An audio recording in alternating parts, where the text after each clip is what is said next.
بسم الله والصلاة والسلام على رسول الله. السلام عليكم ورحمة الله وبركاته. الحمد لله رب العالمين. أشهد أن لا إله إلا الله وأشهد أن محمد رسول الله صلى الله عليه وعلى آله وصحبه وسلم.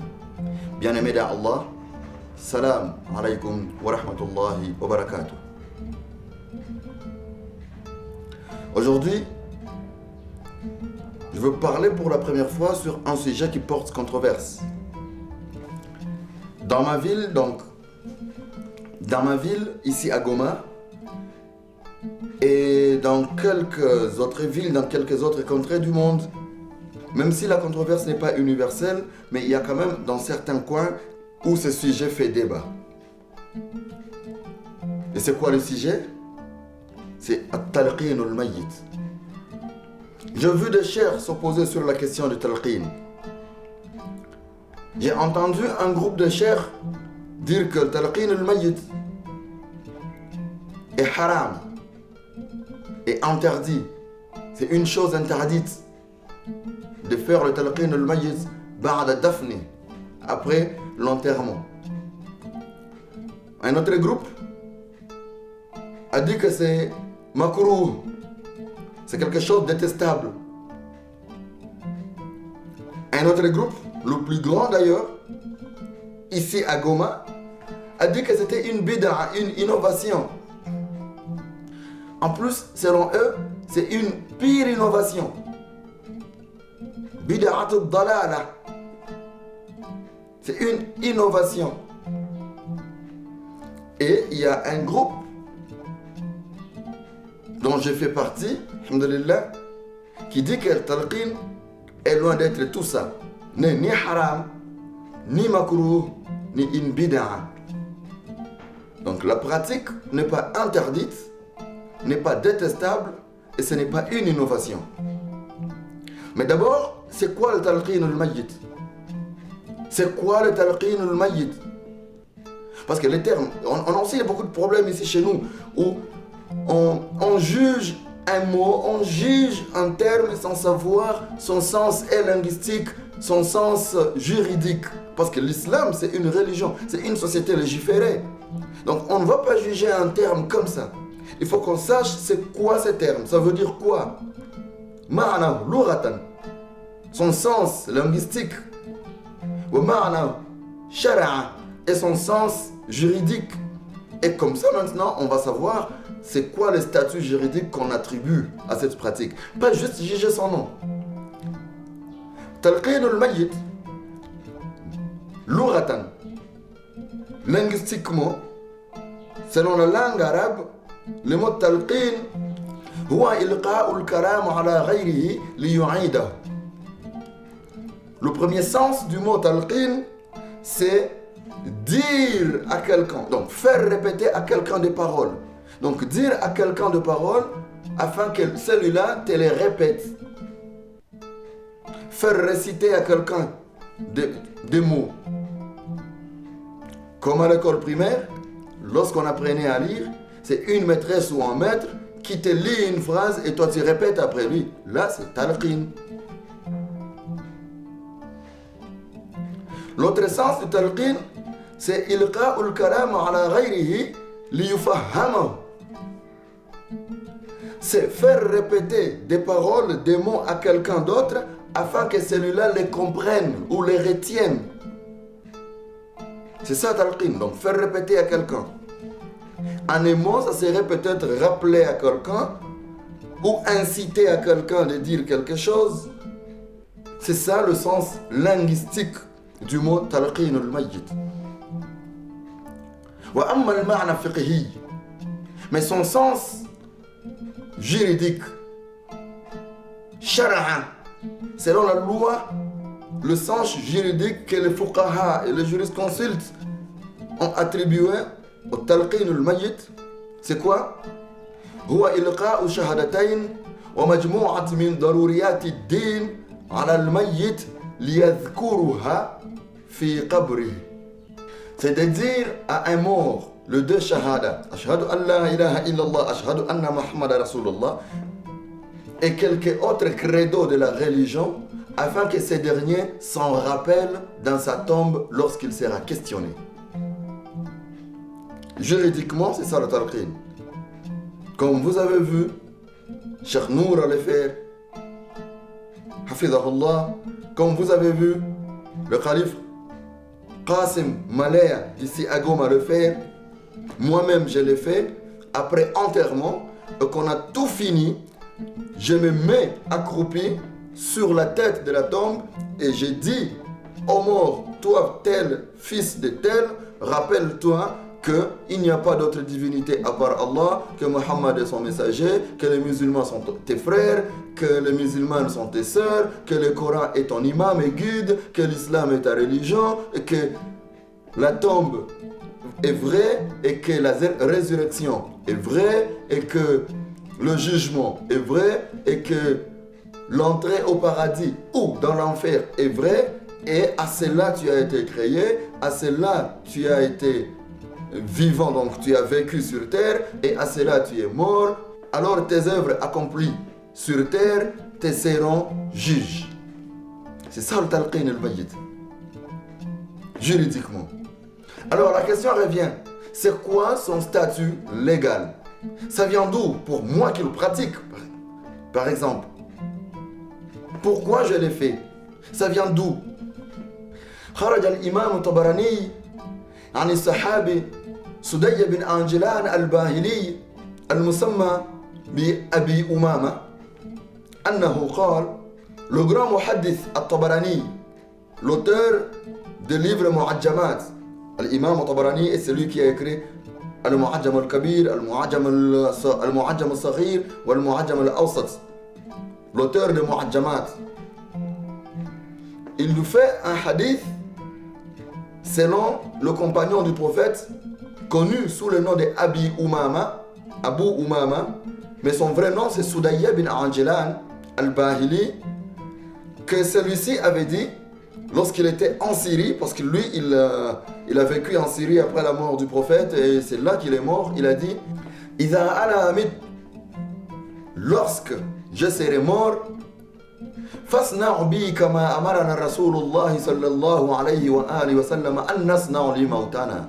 Faites pour moi comme nous l'avait demandé le prophète à faire à nos morts. أمرنا رسول الله صلى الله عليه وآله وسلم فقال, le prophète nous avait recommandé en disant, إذا مات أحد من إخوانكم فسويتم التراب على قبره فليقوم أحدكم على رأس قبره ثم ليقول. Lorsque meurt un parmi vos frères et que vous l'avez enterré et ajusté la terre sur sa tombe, que un de vous se mette debout à côté de sa tête et dise, Ya Fulan ou bin Fulana, oh un tel fils d'une telle, فَإِنَّهُ يَسْمَعُ وَلَا يَجِيبُ. Cependant, c'est le mort qui est déjà enterré dans sa tombe, il vous entend, il entend, mais il ne répond pas. ثُمَّ يَقُولُ, et que l'homme, le vivant, répète, dise encore, Ya Fulano bin Fulana, et un tel fils d'un tel, فَإِنَّهُ يَسْتَوِي قَاعِدًا, il s'assoit dans la tombe. ثم يقول, et que l'homme le vivant dise encore, Ya Fulan bin Fulana, oh un tel, fils d'une telle. فإنه يقول, maintenant le mort répondra, Irshudna yarhamukallah, walakin la tash'urun. Guidez-nous, Dieu vous sera miséricorde, mais seulement vous, le vivant, vous ne l'entendrez pas. Faliyaqul, le prophète a dit que c'est lui, que le vivant qui est en train de parler avec le mort dise, Idhkur ma kharajta alayhi min ad-dunya, rappelle-toi ce sur quoi tu as quitté la terre. Shahadati an la ilaha illallah wa anna Muhammadan Rasulullah. C'est le témoignage qu'il n'y a pas d'autre divinité à part Allah et que Muhammad et que Mohammed est prophète d'Allah. Wa innak radayta billahi rabba. Et toi, tu avais agréé qu'Allah est ton Seigneur. Wa bil islami dina. Et que l'islam est ta religion. Wa bi Muhammadin nabiyya. Et que Muhammad sallallahu alayhi wa sallam est ton prophète. Wa bil Qur'ani imama. Et que le Coran est ton guide. Fa inna munkaran wal nakira. يأخذ كل واحد منهما بيد صاحبه ويقول. Les deux anges questionnaires dans la tombe, Munkar wa Nakir, qui viennent questionner le cadavre, ils se tiennent la main. Chacun tient la main de l'autre et disent انطلقوا بنا ما يقعدنا عند من لقنا حجته. Mais allons-nous-en.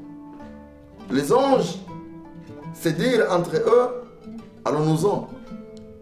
Comment se mettrons-nous ici pour questionner quelqu'un dont ses preuves, ses évidences viennent de lui être rappelées? Qala Abi Umama. Le compagnon Abi Umama a dit, Faqala rajulun. Un des compagnons a dit au prophète, Ya Rasulallah, fa in lam yu'raf umma. Et si la maman du mort n'était pas connue, on l'appelle comment? Parce qu'on appelle quelqu'un suivi du nom de sa maman. Et si sa maman n'était pas connue? Qala yansibuhu ila ummihi Hawa, ya fulan bin Hawa. Le prophète dit, affiliez-le à sa mère Ève et dites maintenant, ô tel fils de Ève. Voici la preuve juridique et islamique que faire répéter le cadavre, le mort musulman, après son enterrement, le shahadatayn et quelques autres choses parmi les credos, la foi musulmane, n'est pas ni interdit, ni détestable, ni une innovation. Parce que ça vient du prophète Mohammed sallallahu alayhi wa sallam, selon ce que nous dit son compagnon et nous rapporté par le muhaddith At-Tabarani. Quelques savants, quelques connaisseurs des hadiths contemporains nous disent que ce hadith est faible, c'est daïf, parce que dans sa chaîne de transmission, il y a un certain Saïd bin Abdullah qui est méconnu dans Rijal al-Hadith, dans les hommes des hadiths. Alors comme dans sa chaîne de chronologie, de transmission chronologique, il y a une personne de méconnu, certains savants ont classé ces hadiths de faibles. Cependant, ce n'est pas unanime. C'est loin d'être unanime parce que d'autres savants l'ont classé de très fiable. D'ailleurs, l'imam Tabarani lui-même, qui rapporte les hadiths, a dit Isnadihi illa Sa'id bin Abdullah fala a'rifu. Il n'y a dans sa chaîne de transmission que Sa'id bin Abdullah que je ne connais pas. Donc tous les rijal cités dans son sanad, parce que voilà, ça aussi c'est un autre problème. Ici chez nous, on critique les hadiths sans avoir aucune connaissance de critique des hadiths. J'ouvre une parenthèse pour vous dire que tout hadith a deux parties, a deux composantes. Il y a une partie qu'on appelle le sanad, l'isnad. L'isnad, c'est la chaîne de transmission entre le prophète ou le compagnon qui a parlé, qui a cité les hadiths, et l'imam qui a rapporté les hadiths dans un livre. Parce que ceux qui ont écrit les hadiths et le prophète, il y a quelques 2-3 siècles entre les imams des hadiths et le prophète Mohammed. Alors cette chaîne de transmission, le prophète a dit, le compagnon l'a entendu et le compagnon a dit au tabi'in. Ce tabi'in a dit au tabi'in jusqu'à celui qui a écrit il y a 2 siècles et demi. Alors dans la chaîne de transmission de ces hadiths, l'imam At-Tabarani dit, la seule personne qu'il ne connaît pas pour dire qu'elle est fiable ou pas, c'est Sa'id bin Abdullah.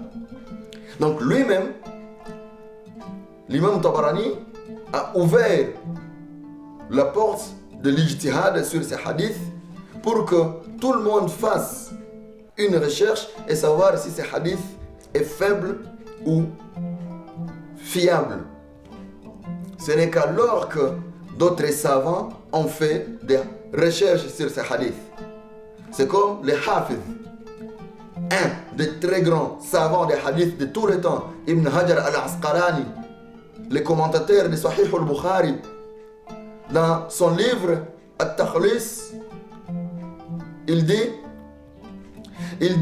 wa isnaduhu salih, la chaîne de transmission de ces hadiths de Tabarani est bonne. Wa qad qawaha Diya fi ahkam. Et l'imam Diya l'avait même traité de force. C'est qawi, ce n'est pas faible, cette chaîne n'est pas faible.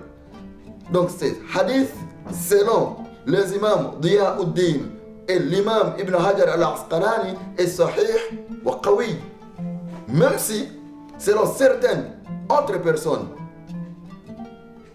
telles que Al-Albani, l'image même, la référence du hadith chez nos frères salafistes, cette chaîne est faible, mais au moins chez Ibn Hajar al-Asqalani, cette chaîne est fiable, et selon Diyauddin, cette chaîne est forte. Ce qui veut dire que ces hadiths nous relèvent une divergence. Ce qui veut dire que ces hadiths nous relèvent une divergence. Alors, il ne nous est pas permis de prendre parti et de vouloir imposer à l'autre qui a une autre partie et qui est aussi prouvée par les livres. Et ces hadiths, même si du côté de ceux qui disent que ces hadiths est faible, mais qu'est-ce qui est faible? Est-ce que c'est le matn, la deuxième partie des hadiths, ou l'isnad, la première partie? C'est sa chaîne de transmission qui est faible, l'isnad, mais pas le message. C'est comme par exemple, moi je n'ai jamais dit à mon enfant que la terre tourne autour du soleil. Par exemple, moi je n'ai jamais dit à mon enfant que 1 plus 1 égale 2. Et voilà mon fils qui joue dehors avec ses amis, il leur dit: mon père m'avait dit que 1 plus 1 égale 2. Qu'est-ce qui est faux dans le message? Et c'est l'attribution de la citation à moi son père, ou c'est le cœur même du message? C'est plutôt l'attribution de la citation à moi son père. Moi je ne lui ai pas dit que 1 plus 1 égale 2, je ne lui ai jamais dit. Mais au moins c'est vrai, 1 plus 1 égale 2. Donc mon fils a donné un bon message, mais avec une mauvaise transmission, avec une fausse transmission. Alors il nous revient à nous aussi, imam d'aujourd'hui, faisant l'ijtihad, de savoir est-ce que, à part la chaîne de transmission de ces hadiths, son corps, le message, le fond, est-il aussi faux? C'est que j'ai trouvé non. Plutôt le corps du message n'est pas faux, parce que dans un hadith très solide, accepté par tout le monde, recueilli d'ailleurs par l'imam Muslim dans son Sahih Muslim, un hadith Sahih dans Sahih Muslim, le deuxième livre des hadiths le plus fiable, la troisième source écrite de l'islam la plus fiable. Donc après le Coran, c'est le Sahih al-Bukhari, et après Sahih al-Bukhari, c'est le Sahih Muslim. Alors l'imam Muslim bin al-Hajjaj, dans son livre Sahih al-Muslim, il nous rapporte un hadith selon le compagnon du prophète Amr ibn al-As, Sahabi Jalil. Amr ibn al-As, c'est un noble, un parmi les nobles compagnons du prophète Mohammed. Man huwa Al-Fatih al-Misri, c'est lui qui a conquis l'Égypte. Donc nous, Africains, en quelque sorte, nous lui devons du respect parce que c'est lui qui a conquis l'Égypte. Parce que les musulmans qui étaient allés en Abyssinie, en Éthiopie, lors de la première hijra, avaient tous quitté Abyssinie pour rejoindre le prophète à Médine. Et il n'y avait plus l'islam en Afrique. Et à la mort du Négus, Al-Najashi, qui avait accepté les musulmans, ses descendants ne l'ont pas fait. Et du coup, l'islam a disparu en Afrique. L'islam est revenu en Afrique par la conquête du Sayyid Amr ibn al-As. Et Amr ibn al-As, dans un hadith très long, en disant ces derniers mots, les mots de revoir à sa communauté, à l'ensemble des sahaba et des tabi'ins qui étaient à côté de lui, il leur a dit beaucoup de choses, mais moi je m'intéresse à la partie qui concerne la leçon d'aujourd'hui. Amr ibn al-As dit « Idha dafantumuni » lorsque vous m'enterrerez, فأقيموا حول قبري قدر ما تنحر جزور ويقسم لحمها. Lorsque vous m'enterrerez, فأقيموا حول قبري, mettez-vous debout autour de ma tombe, قدر ما تنحر جزور ويقسم لحمها. Le temps que prend d'égorger. Jazour, c'est chameau ou dromadaire déjà égorgé. Donc, lorsque un chameau ou un dromadaire sont égorgés, en arabe on l'appelle jazour. Alors il dit qadar ma tunharu jazour wa yuqassam lahmuha, le temps que prend entre égorger un dromadaire ou un chameau et se distribuer sa viande. Donc on a égorgé, on a retiré sa peau, on a couper sa viande en morceaux et les distribuer. Hatta asta'anisa bikum, pour que je profite de vous. Wa a'lamu madha uraji'u bihi rusula rabbi, et savoir qu'est-ce que je répondrai aux envoyés de mon Seigneur. Ça, c'est dans Sahih Muslim. Hatta asta'anisa bikum, pour que je profite de vous. Wa a'lamu madha uraji'u bihi rusula rabbi, et savoir qu'est-ce que je répondrai aux émissaires, aux envoyés de mon Seigneur. C'est un hadith sahih qui n'est pas douté. Et personne n'en doute. Même ceux qui ont émis des doutes sur le premier hadith, le hadith de Tabarani, acceptent celui-ci.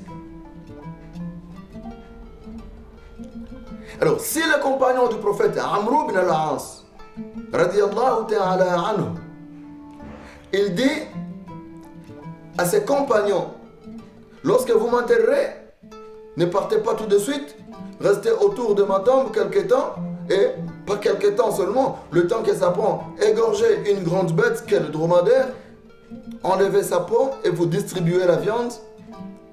Les imams comme An-Nawawi supposent que cela prend 1 heure du temps.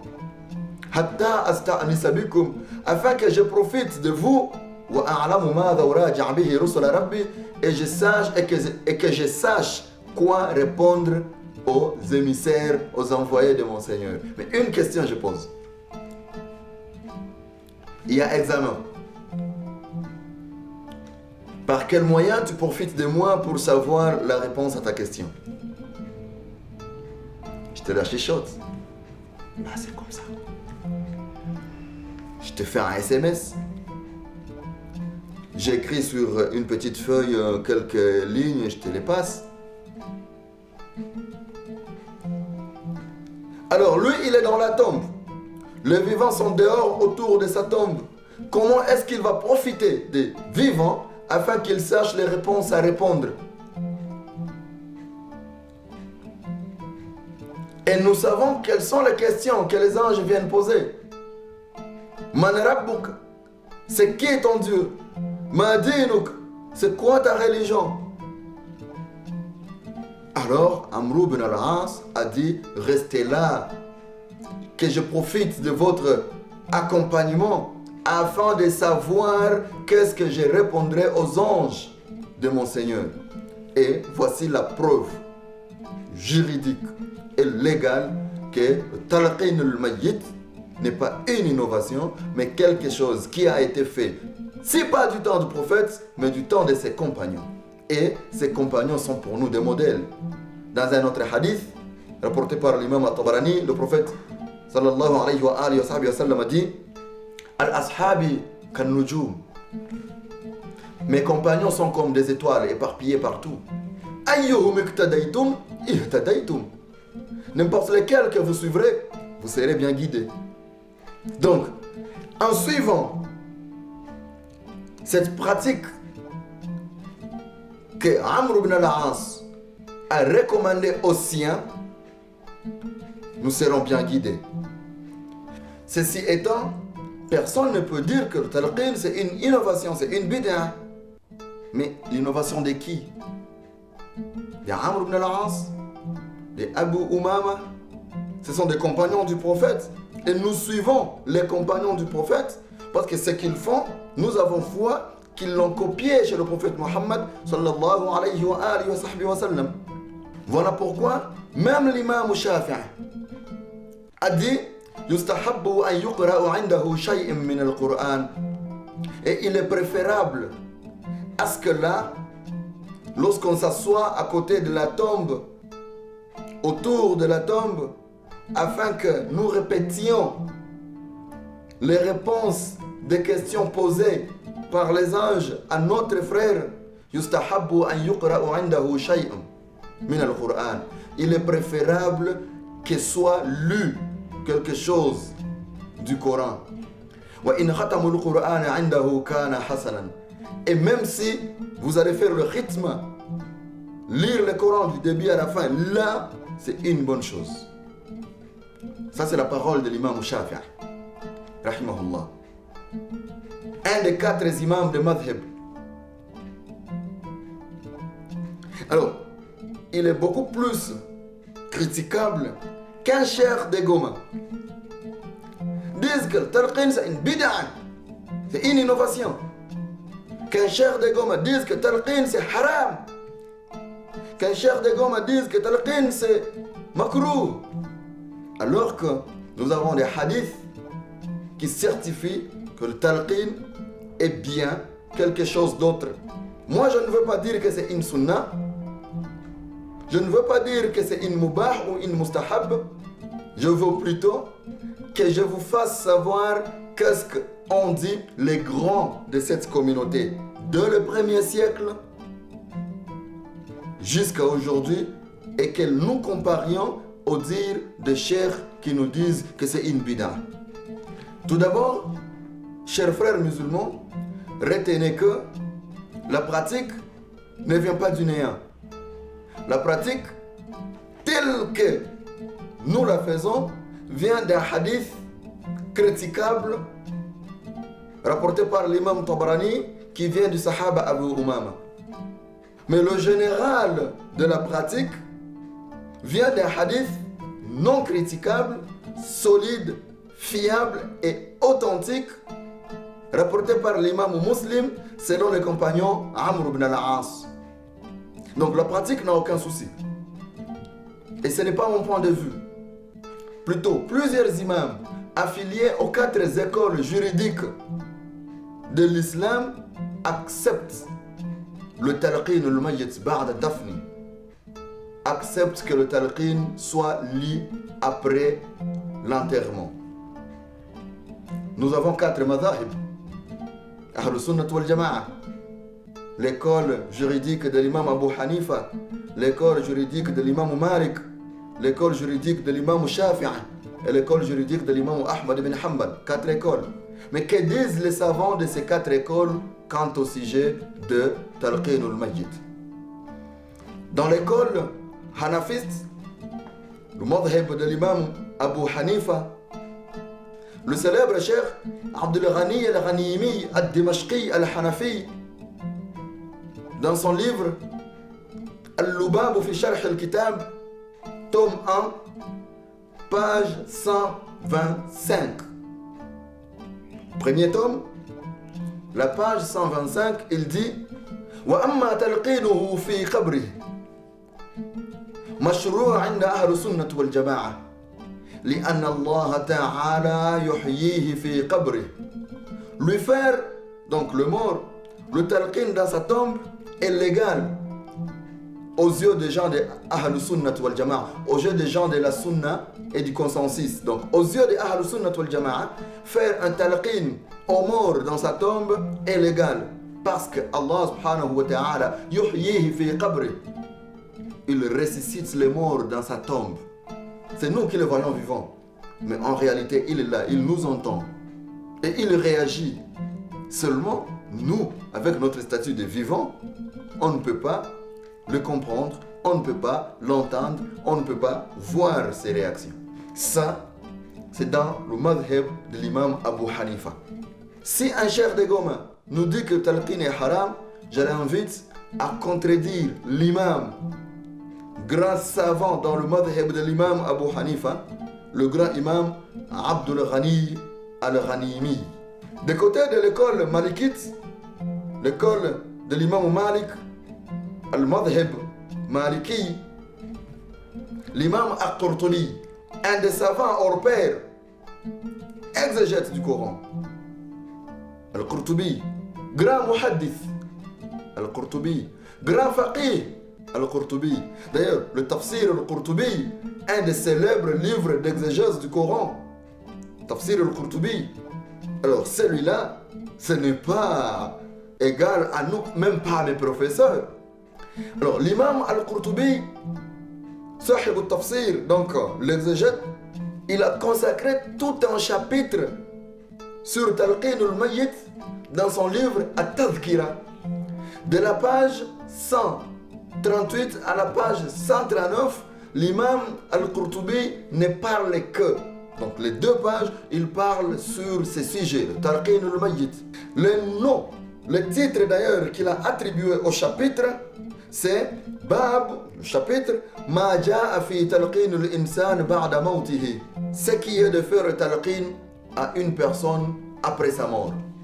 Ça c'est l'imam Al-Qurtubi dans son livre At-Tadhkira, page 138. واستشهد فيه بنصيحة الشيخ أبي العباس القرطبي في جواز التلقين. Et ces deux pages de l'imam Al-Qurtubi parlant sur le talqin, il témoigne l'acceptation de son maître Abi al-Abbas Al-Qurtubi de la permissité de talqin al-Mayyit. Alors un cheikh de Goma qui vient nous dire talqin haram, talqin bid'a, talqin makruh, moi je t'invite à faire un livre qui contredit Al-Qurtubi, un exégèse du Coran. Il faut tout d'abord commencer par vous faire l'exégèse juste d'une sourate sans revenir à Al-Qurtubi ou à Ibn Abbas ou à tel, parce qu'il faut que tu fasses aussi tes ijtihad. Dans l'école Shafi'ite,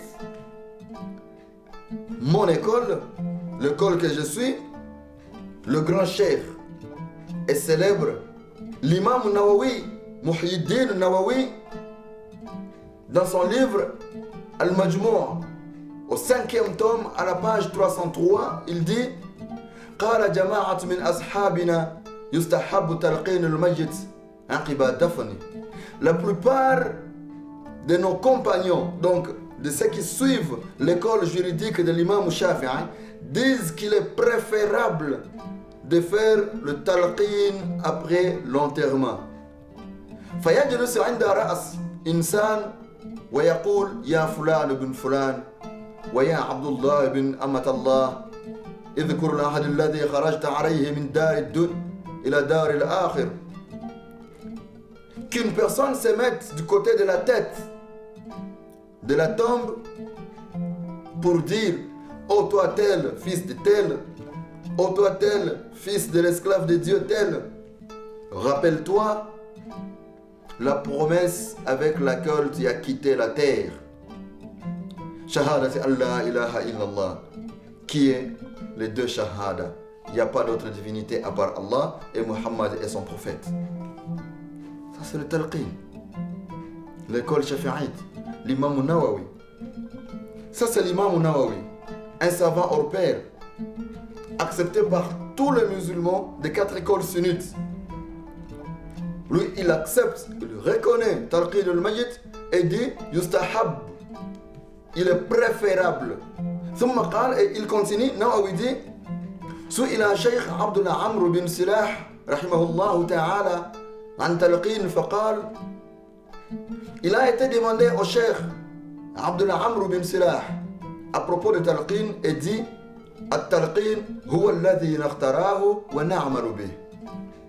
Le talqin, c'est celui-ci que nous avons choisi et celui dont nous faisons. Lequel? Celui que faisaient les gens de Cham. Que quelqu'un dise, toi tel, fils de tel, rappelle-toi de ce que... C'est ça, le talqin.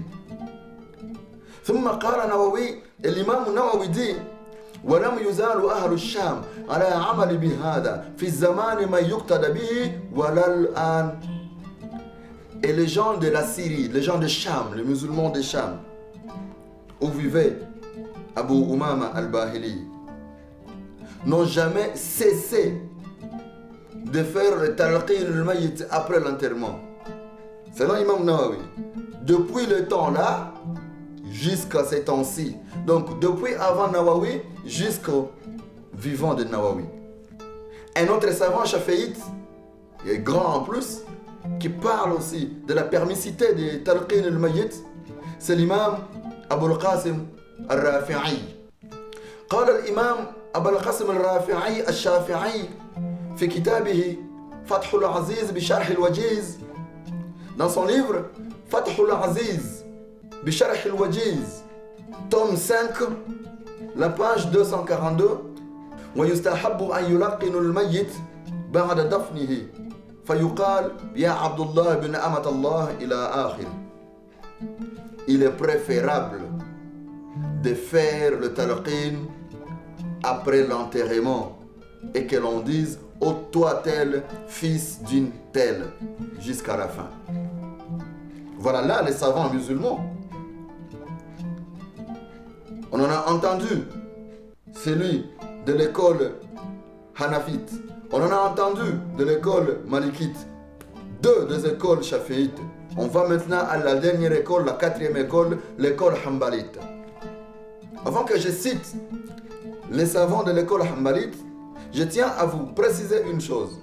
Nos frères salafistes, wahhabites, s'identifient, s'allient trop à l'école Hanbalite.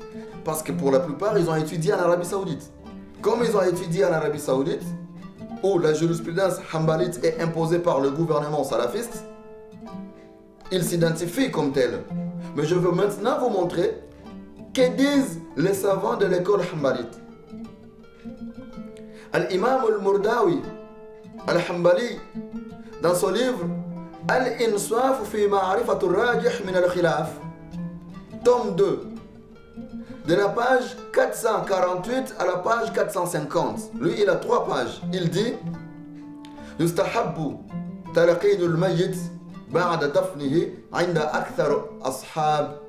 Selon nombreux de nos compagnons, donc selon nombreux de suiveurs de madhhab de l'imam Ahmad ibn Hanbal, il est préférable de faire le talqin après l'enterrement. ثبت السماع الموت.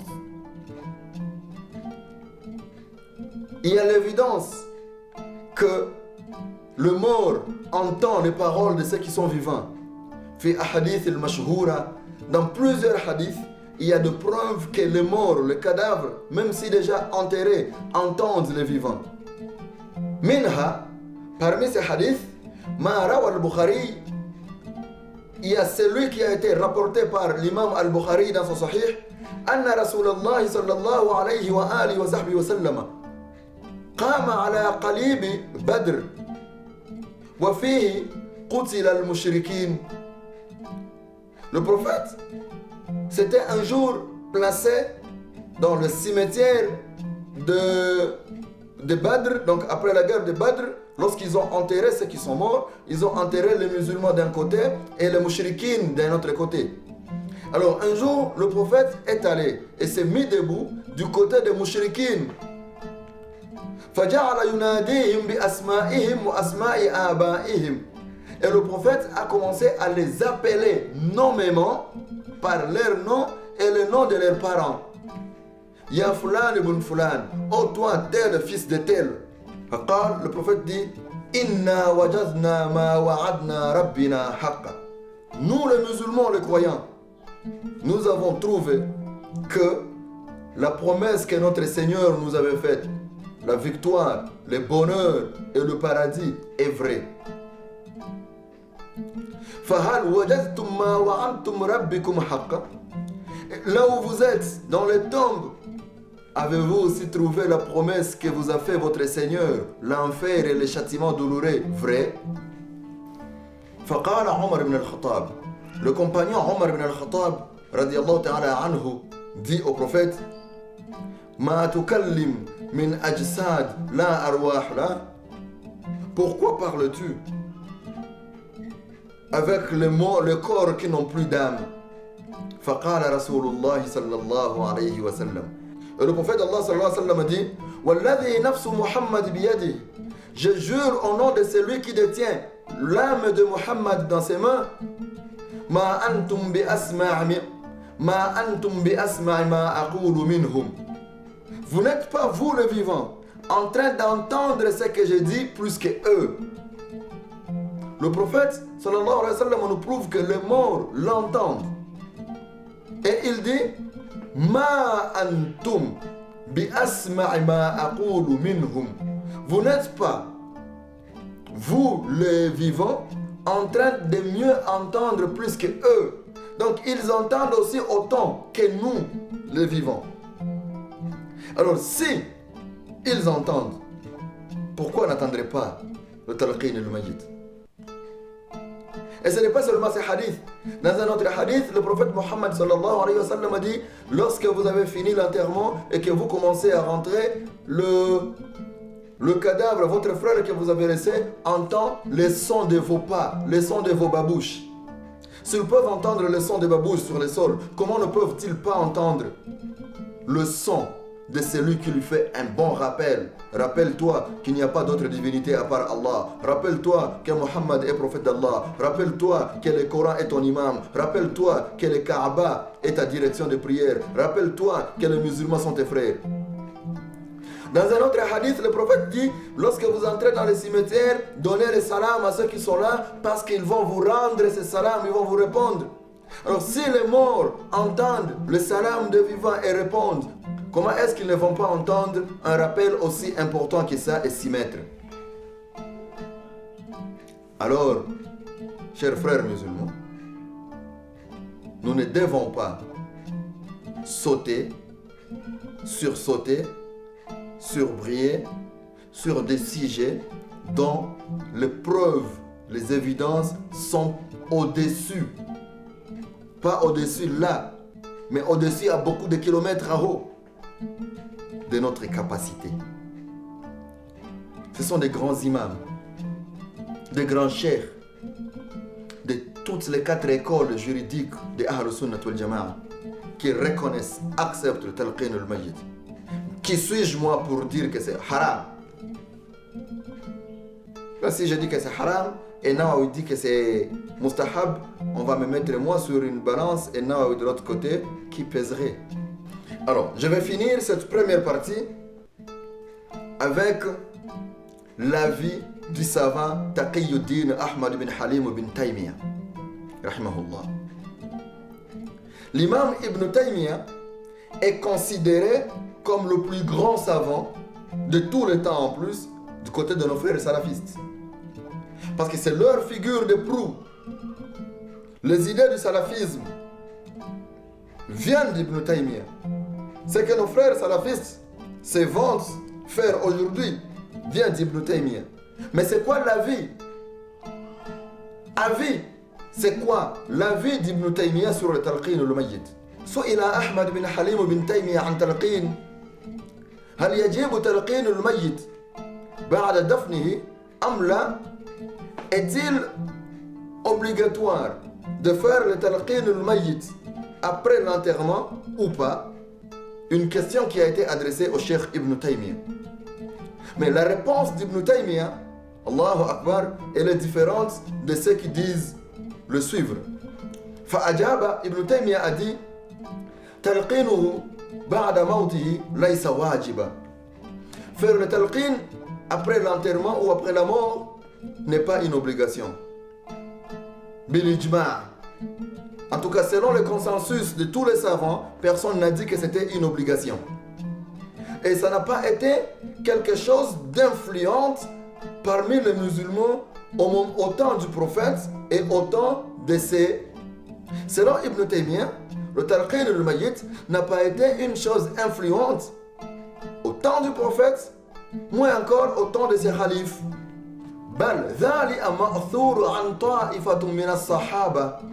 Mais il dit que, cependant, le talqin est au moins. Cependant, il a été rapporté comme pratique de certains parmi les compagnons du prophète, comme Abi Umama, wa Wathila bin al-Asqa' et Wathila bin al-Asqa' radiyallahu ta'ala anhuma. Famin al-A'imma, Ibn Taymiyyah continue et dit, Famin al-A'imma, et parmi les 4 grands imams des écoles juridiques, Man rakhasa fihi kal imam Ahmad, il y a ceux qui ont permis le talqin, comme l'imam Ahmad ibn Hanbal. Wa qad istahabbahu ta'ifatun min ashabihi, et un grand groupe parmi les compagnons, donc les suiveurs de l'école de l'imam Ahmad ibn Hanbal, l'avaient préféré. Donc on préférait faire le talqin. Wa ashab Shafi'i, et des compagnons ou des disciples de l'imam Shafi'i. Wa min al-ulama'i, Ibn Taymiyyah dit, mais parmi les savants, man yakrahu, il y a ceux qui détestent le talqin. Li'atiqad annahu bid'a, c'est basant sur une théorie selon laquelle le talqin est une innovation. Fal aqwal fihi thalatha, il y a alors 3 avis sur le talqin. Al-istihbab, il est préférable. Wal-kiraha, il est détestable. Wal-ibaha, wa huwa a'dalul aqwal, il est tolérable et selon moi, c'est l'avis le plus juste. Donc selon Ibn Taymiyyah, talqin al-mayyit n'est même pas makruh, détestable, non. Pas haram, non.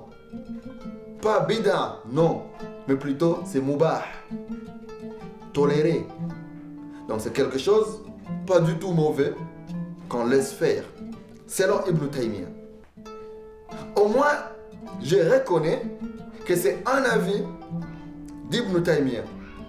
Et les autres, c'était les avis des autres.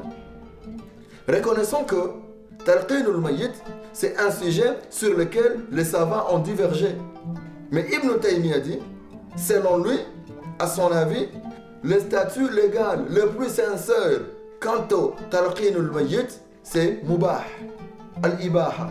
Il dit, wa hadha a'dalul aqwal, c'est l'avis le plus sincère. D'où vient que toi, un cher de Goma, dit que le talqin c'est une bid'a? Alors écoutez, nous vous laissons croire que c'est une bid'a.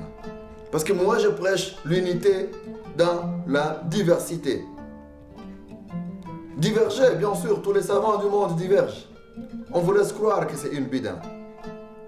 Mais n'imposez pas aux musulmans vos avis, vos façons de voir, vos façons de comprendre. Non. Parce que l'imam Nawawi n'a pas imposé sa façon de voir, sa façon de comprendre, son avis.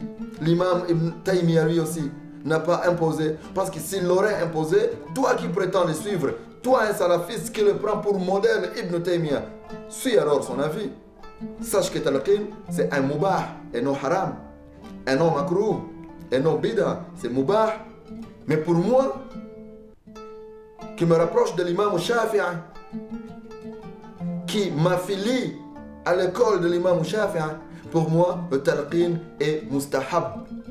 Alors, la logique voudrait que l'on se tolère. Comme par exemple, lorsque vous, salafistes, vous partez enterrer et vous enlevez les chaussures dans les cimetières. On vous laisse faire. Il n'y a personne qui vient vous remettre les chaussures par force.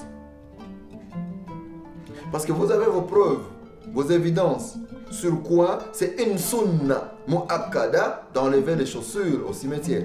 La logique, l'honnêteté, la gentillesse, la politesse voudraient que vous faisiez de même lorsque les autres font aussi talqin ou le mayyit.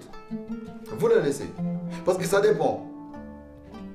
Moi, je suis un sunni, ash'ari, qadiri, et tout le monde connaît ça. Si je meurs, il y a mes frères qadiri qui viendront faire talqin ou le mayyit. Parce que je croyais à cela de mon vivant. Je l'aimais de mon vivant. Et c'est après ma mort que vous allez modifier ça? Mais non, voyons. Moi, j'accepte que c'est un sujet qui porte divergence des savants. C'est pas nous à notre niveau à Goma, non. C'est depuis la nuit des temps. Mais qu'on ne s'impose pas. Qu'on ne soit pas ennemi sur une chose dont Ibn Taymiyyah a dit que c'est mubah. Bon, acceptons. Moi, je veux... Laissez-moi vous donner raison. Si le talqin est haram, à qui est-ce que Allah attribue le péché? À celui qui dit, qui rappelle à un musulman, rappelle-toi que Allah est unique et tu n'as pas d'autre Dieu. Les anges que tu verras là-bas, ce sont juste des envoyés de Dieu. Ils sont rien de plus grand que ça, ils sont envoyés de Dieu. Est-ce que c'est lui qui lit ces mots qui commet du péché, ou c'est celui à qui on lit ces mots qui commet du péché? J'aimerais cette réponse. Si c'est haram, parce que haram, lorsqu'une chose est haram, ça veut dire qu'il y a péché à celui qui la pratique. Mais maintenant, il y a une personne qui meurt. Il y a moi, il y a Cheikh Nour, il y a n'importe qui vient avec son livre en train de lui répéter, de lui faire répéter le talqin. Rappelle-toi de la promesse avec laquelle tu as quitté ta maison terrestre vers ta maison de l'au-delà. Qui commet ces péchés? C'est moi qui lis ou c'est celui qui entend? Si c'est moi qui lis, mais c'est pas logique. Allah subhanahu wa ta'ala dit fadhakir inna fa'ati dhikra wa dhakir inna dhikra tanfa'u al-mu'minin. Rappelez, parce que le rappel est bénéfique aux croyants. Alors si je rappelle à quelqu'un que les anges ne sont pas aussi grands que ça, ils sont juste des anges, mais c'est quoi mon péché? Moi je reconnais que le talqin ou le mayyit, c'est un sujet sur lequel il y a divergence des savants. Les savants ont divergé quant à ça. Mais n'impose pas à quelqu'un de suivre ta position. Comme moi je n'imposerai jamais à quelqu'un de suivre ma position. C'est cette tolérance qui aidera la communauté musulmane du monde entier à aller de l'avant. Mais lorsque nous nous opposons, nous nous chamaillons, nous nous combattons sur des points non essentiels, alors qu'il y a l'essentiel que nous mettons à côté, mais l'islam ira où? Un exemple, il y a de cela 4 jours, un musulman pratiquant de Goma a été enterré dans des rites chrétiens. Juste parce que sa famille chrétienne s'est imposée. Où étaient tous ces chers qui sont en train de dire talqin bid'a, talqin haram, talqin makruh? Ils étaient où? Selon l'information que j'ai, parce que j'étais pas présent, un de ces chers, il y a même une audio, une vidéo qui circule sur les réseaux sociaux, qu'un des chers qui sont en train de faire des bruits sur le talqin a donné son avis favorable. Ben, comme la famille s'impose, qu'est-ce qu'on fait? On le laisse enterrer notre frère dans les rites chrétiens. Et du coup, notre frère musulman n'a pas été lavé. Il a été enterré avec des habits autres que le linceul. Il a été mis dans un cercueil. Et puis, on lui a collé une croix. Pourtant, musulman pratiquant, d'ailleurs en plus, un monsieur qui a embrassé l'islam, et aussitôt converti, il a rejoint le groupe de Da'wa Jamia avec lequel il a continué à faire la Da'wa et à convertir beaucoup de gens en islam. Mais il a été enterré tel un kafir. Voilà les choses sur quoi il faut montrer votre méchanceté. Votre ferveur, votre application de la sunna. Si vous êtes vraiment le vrai appliquant de la sunna, c'est ça. Le prophète Moïse alayhi salam avait repris le sarcophage, l'ossuaire du prophète Josué de l'Égypte pour aller l'enterrer selon les lois islamiques à Cham, au Canaan. Mais nous, on a laissé notre frère. Et vous étiez là, vous vous êtes tués. et vous faites les bruits sur Talqin. Alors que votre imam Ibn Taymiyyah dit que c'est mubah. Les imams de mon école disent que c'est mustahab. Et la majorité des imams de toutes les écoles, on a vu, ils disent que c'est mustahab. Donc pourquoi on doit s'entretuer sur ça? Je vous appelle à la tolérance, au respect de l'unité, à la logique et à la patience. Comme les autres vous patientent, vous tolèrent lorsque vous faites ce que eux n'approuvent pas, tolérez aussi les autres lorsqu'ils font ce que vous n'approuvez pas. C'est normal. Nous n'avons jamais dit que celui à qui on a lu le talqin, donc on a fait le rappel, ira en enfer ou au paradis, ou l'inverse. On ne l'a jamais fait. Ou on n'a jamais dit que celui à qui on lit le talqin, celui à qui on rappelle les réponses des anges, les réponses sur la question... On n'a jamais dit que celui à qui on rappelle les réponses sur les questions des anges trouvera ses réponses. Ou l'inverse, donc celui à qui on ne l'a pas fait ne les trouvera pas. Non. Mais pour nous, c'est mustahab. C'est préférable de faire le talqin. Mais c'est quoi votre problème? Aussi longtemps que ce n'est pas haram, il n'y a aucune évidence. Il n'y a pas un seul verset du Coran qui dit que c'est haram. Il n'y a pas un seul hadith qui dit que c'est haram. Il n'y a pas un seul imam qui dit que c'est haram. Mais c'est quoi votre problème? Ça, c'est la première partie sur ce sujet. La deuxième partie, je veux montrer les fatawas. Parce qu'aujourd'hui, nous n'avons plus un chef suprême de la communauté musulmane à travers le monde. Chaque pays étant indépendant, chaque pays a un mufti. Et chaque mufti a son darul ifta, la maison des muftis. Donc, le conseil des savants, le conseil théologal. Je vais exposer les fatawas des grands darul ifta du monde et voir que disent les muftis des pays musulmans tels que l'Égypte, le Liban, la Jordanie, l'Irak, la Syrie, que disent ces muftis vis-à-vis de Talqin al-Mayyit et que dit le cheikh pseudo-salafiste de Goma. Wabillahi tawfiq. Assalamu alaikum wa rahmatullahi wa barakatuh.